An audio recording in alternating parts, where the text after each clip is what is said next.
धर्मवान विद्या निधान। समझते जाइएगा परीक्षित जी, इतने लक्षण आपके अंदर अगर हैं तो आप जीवन में कभी किसी से दुखी नहीं रहेंगे। पहले नंबर पर महाराज धर्म को मानते थे।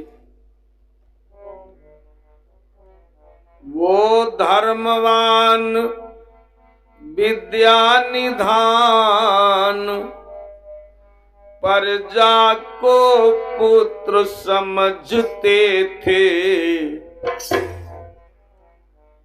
और पंडित मुनीस विद्वानों का पंडित मुनीस।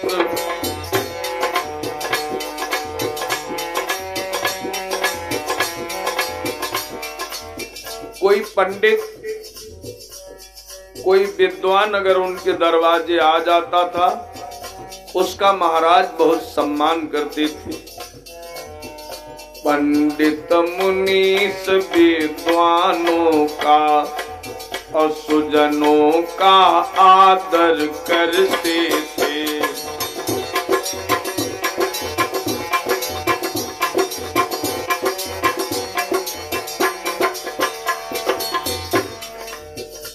पंडित, संत, विद्वान और सज्जन व्यक्ति महाराज अपने राज्य में इनका सबसे बड़ा सम्मान करते थे।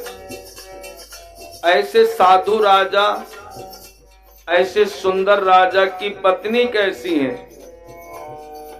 बहुत सुंदर है वो भी। और जब दोनों में कुछ सुंदरता होती है तभी धर्म करते बनता है। महारानी कैसी है? राजन, उनकी पतिव्रता पवन रेखा,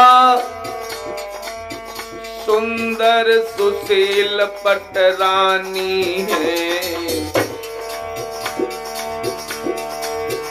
उनकी पतिव्रता पवन रेखा, सुंदर सुशील पटरानी है। दक्षाति गुणवती रूपवती, धर्मज्ञ सतवती स्यानी है।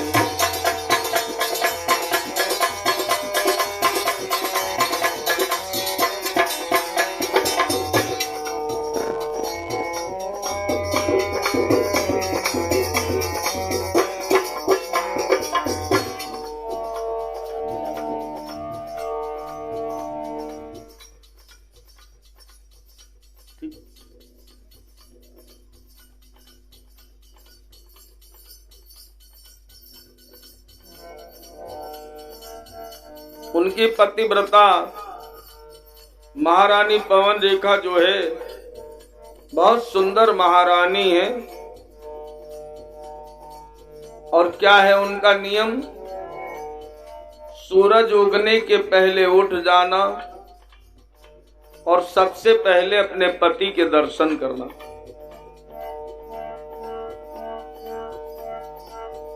ये बढ़िया नियम है उनका।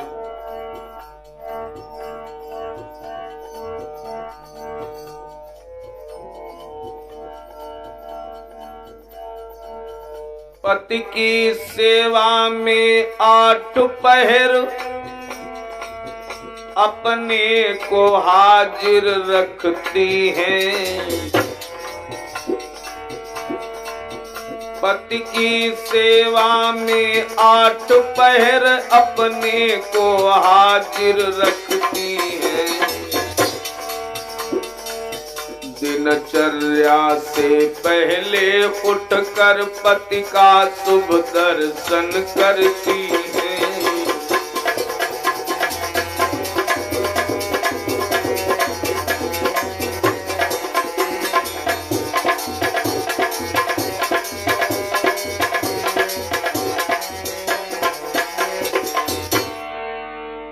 अगर पत्नी का पति बल है तो पत्नी पति का बल है। दोनों लोगों को एक दूसरे के ऊपर बेहतरीन विश्वास होना चाहिए। बाहर कोई बात हो जाए तो पति कम से कम इतना विश्वास करे कि नहीं, 10 लोग चलो, अभी रात्र में भोजन बनेगा, सबके बिस्तर लगेंगे, सबकी सेवा होगी, क्योंकि उसे अपनों पर भरोसा है। श्रोता बंधु, अगर आपकी आज्ञा हो तो मैं भी कहीं घूम करके अपने मन को बहलाऊं। कहा महाराज ने, महारानी पवन रेखा कहने लगी,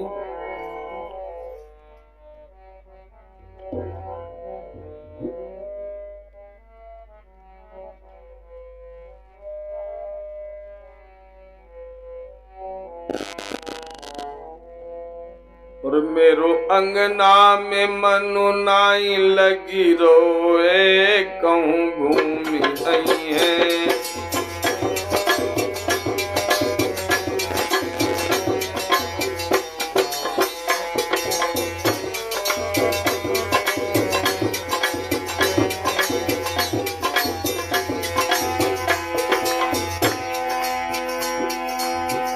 मेरो अंगना महाराज, मेरो अंगना में मनु नाई लगी रो है, कहूँ घूमी आई है। मेरो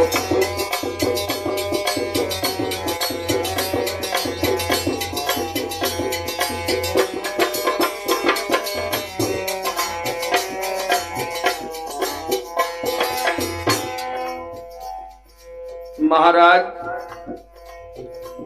और कहूँ जंगल की सैर करूंगी, सैर करूंगी, सैर करूंगी।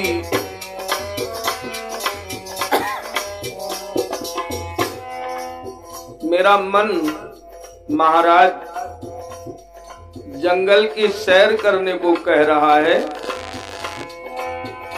अरे कहूँ जंगल की सैर करूंगी,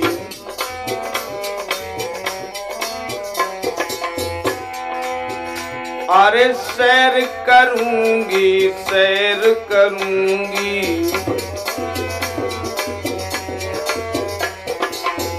हम अपनों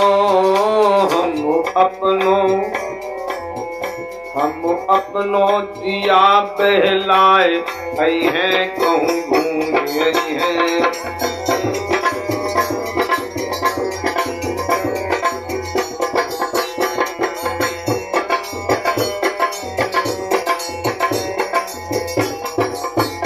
मेरो अंगना में मनु नाई लगी रो है, कहूँ घूम आई है। मेरो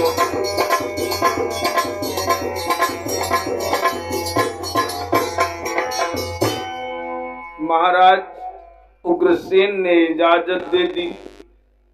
महारानी पवन रेखा की तैयारियां होने लगी। श्री सुखदेव जी कहते हैं, रुच रुच करके श्रृंगार किया गया महारानी पवन रेखा का। सज धज करके, सुंदर श्रृंगार करके रथ पर सखियों के साथ बैठ करके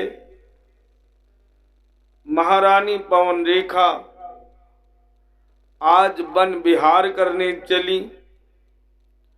रथ पर बैठ करके जब चली और रथ जब जंगल के किनारे पर पहुंचा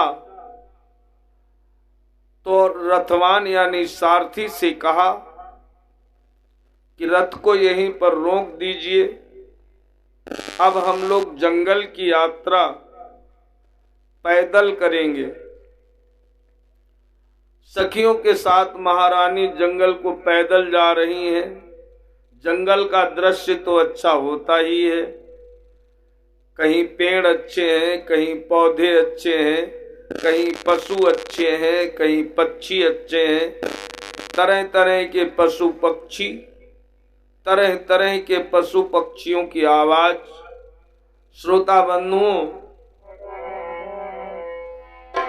अरे कहूं कहूं मोर पपीहा बोले,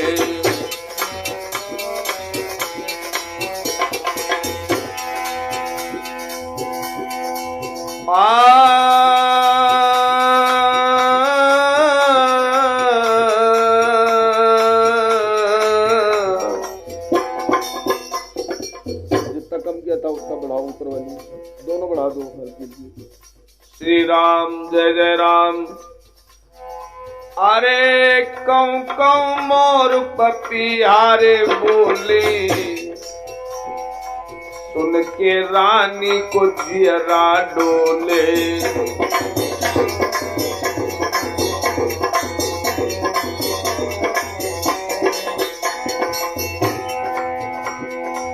अरे सुन के रानी को जियरा रे डोले, अरे सुन के रानी को जियरा रे डोले। होनी की बदरिया, होनी की बदरिया छाई रही है धीरे धीरे। हाँ होनी की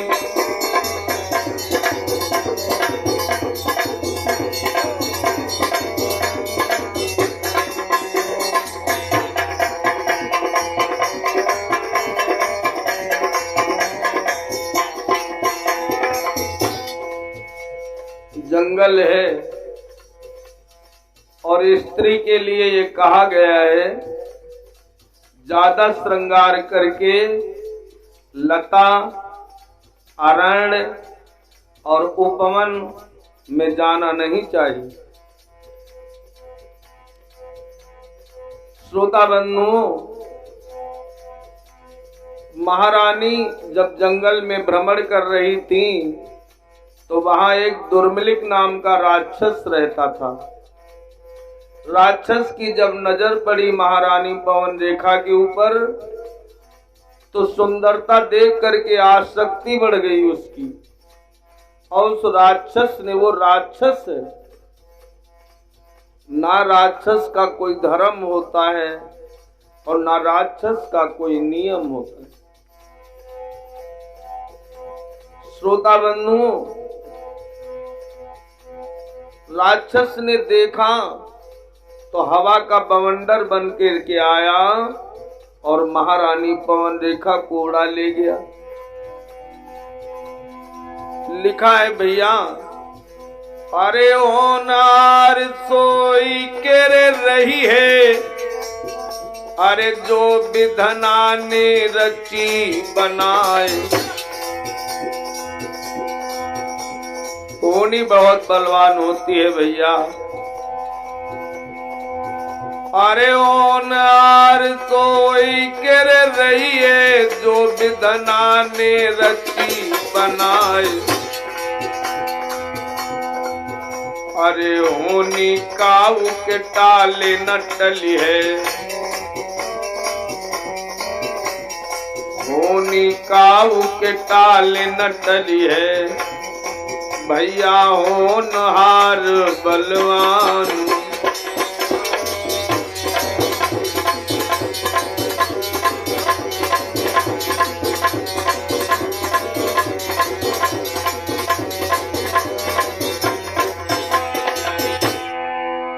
आज बीचों बीच जंगल में महारानी पवन रेखा को उस राक्षस ने छोड़ दिया। हवा का झोंका जब शांत हुआ, रानी ने अपने आप को सखियों से अलग पाया। घनघोर जंगल, रानी ने देखा मैं अकेली हूं यहाँ पर, तो रानी के हृदय में डर बैठ गया और महारानी पवन रेखा ने उसी डरवश अपने पति महाराज उग्रसेन का नाम ले लिया। जैसे ही उन्होंने अपने पति महाराज उग्रसेन का नाम लिया, वो राक्षस समझ गया ये महाराज मथुरा नरेश जी की पत्नी है, तो उसने फौरन उग्रसेन का रूप बना लिया और महारानी पवन रेखा के सामने आकर के खड़ा हो गया। नहीं समझ पाई, या यूं कह लीजिए हम आप अपने आप को कुछ भी नहीं समझे। जब हम कुछ समझने लगते हैं, जब हम प्रभु को पीछे कर देते हैं, स्वयं आगे चलने लगते हैं, तब हमारे साथ धोखा भी होने लगता है और हमारे जीवन में संकट भी उभर आते हैं।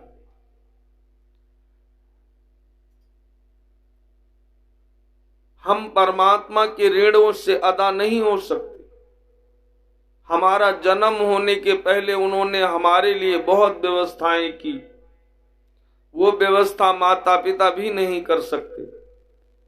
इसलिए परमात्मा को परमपिता के नाम से संबोधित किया जाता है।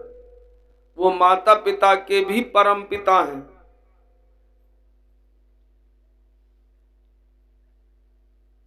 जिन्होंने सृष्टि का निर्माण किया, जिन्होंने प्रकृति का निर्माण किया और जब सब चीजों से सुसज्जित कर दिया इस माता पृथ्वी को, तब हमारा आपका जन्म हुआ। कितने एहसान बताएं परमात्मा के। श्रोता बंधु, श्री सुखदेव जी महाराज कहते हैं कि राजन, दुर्मिलिक नाम का राक्षस जब महारानी के सामने खड़ा हुआ तो रानी इस बात को समझ नहीं पाई कि ये मेरा पति है या कोई और है पति के रूप में, या यूं कह लीजिए, अरे जब विधने दारुण दुख दीना,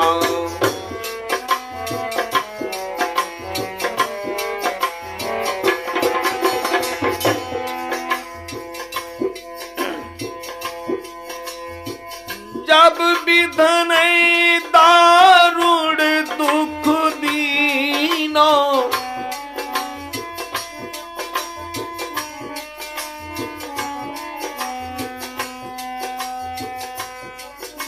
इसलिए हमें भगवान से डरना चाहिए। जब विधने दारुण दुख दीना, अकल बुद्धि पहिले हरि लीना।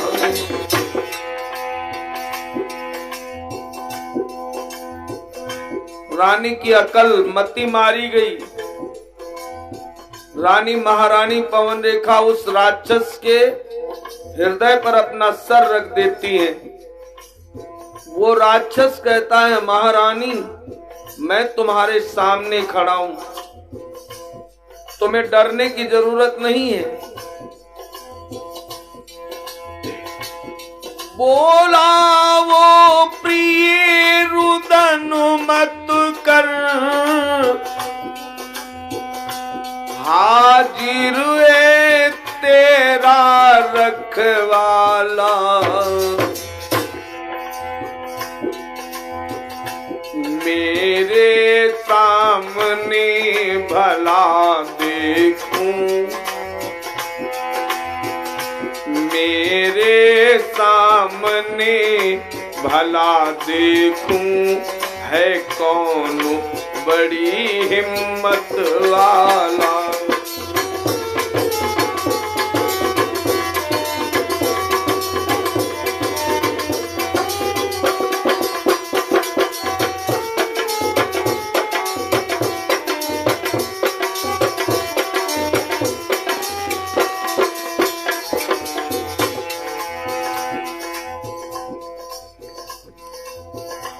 आओ हम तुम्हें बन दिखाएं। महारानी पवन रेखा का उस राक्षस ने हाथ पकड़ लिया और धीरे धीरे आगे लेकर के चल दिया। कहने लगा बड़े भाव से, महारानी आइस बहार का सुख लूटे,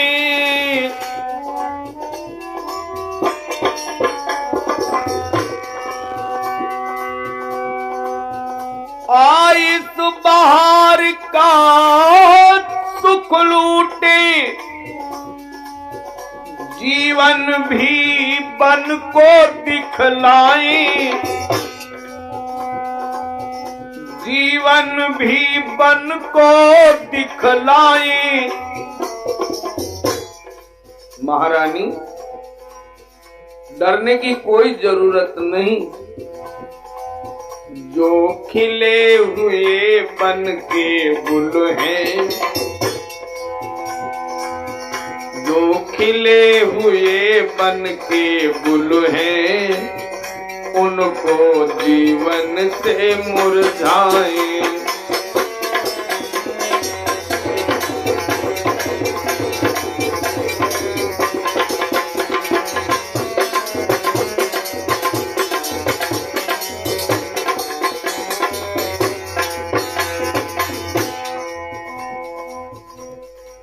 मैं बाजी बज करके आया हूं, चंपा गुलाब कनेर गुलाब बांस गुल मेहंदी।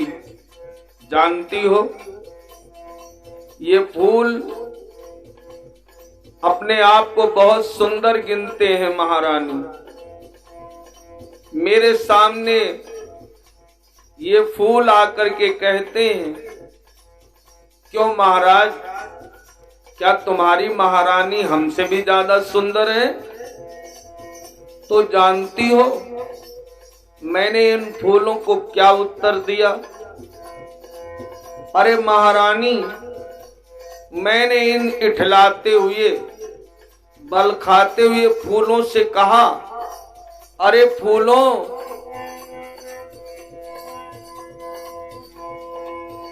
जब सामने वो आ जाएंगी तो एक न टिकने पाओगे। मेरी महारानी इतनी सुंदर है। अरे फूलों,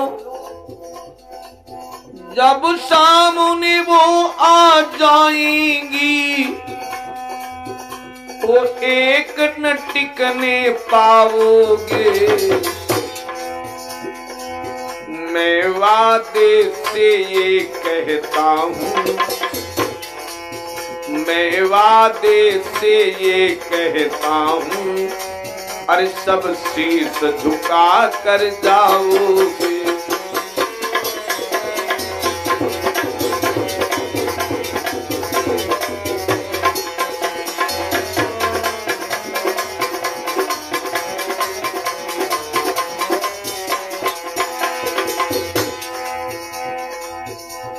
बहुत देर तक सुंदर सुंदर महारानी के मन को प्रसन्न करने वाली बातें करता रहा।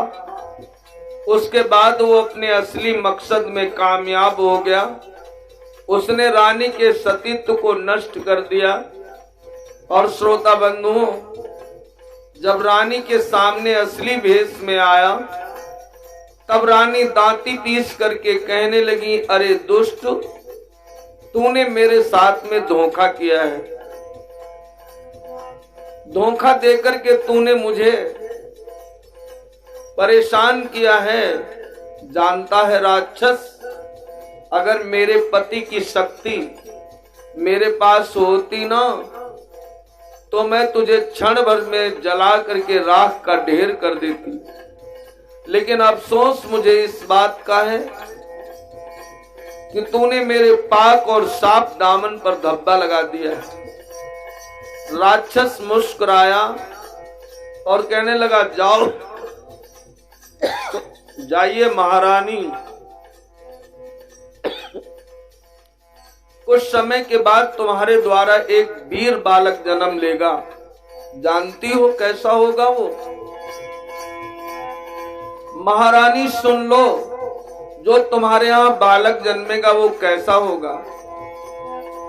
मेरे समान योद्धा होगा, कोई रण में जीत न पाएगा। राजा नर की तो बात है क्या, इंद्र भी हार कर जाएगा।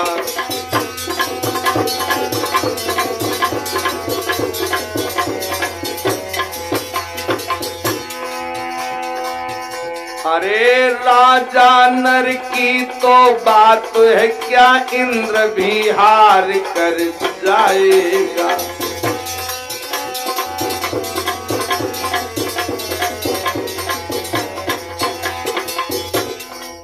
राजा इत्यादि कोई उससे जीत नहीं पाएंगे। महारानी एक बात और बता दे, संतों मुनियों गौ ब्राह्मण को वो बेशक बहुत सताएगा। संतों मुनियों गौ ब्राह्मण को वो बेशक बहुत सताएगा। पर ध्यान रहे खुद परम ब्रह्म के हाथन मारा जाएगा।